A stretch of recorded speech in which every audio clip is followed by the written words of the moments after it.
అల్లమాదేవి దేవతలకు పాలిచ్చి ఆకలి ఉన్న కామధేనువు గడ్డి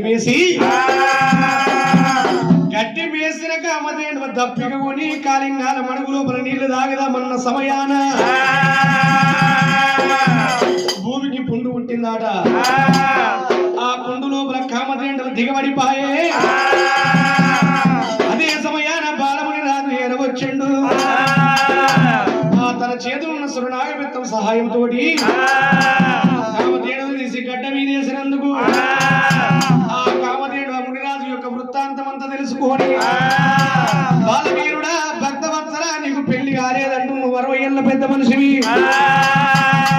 నన్ను కాపాడినందుకు 2 పాప పాండవులు పారూకమైపోయింది.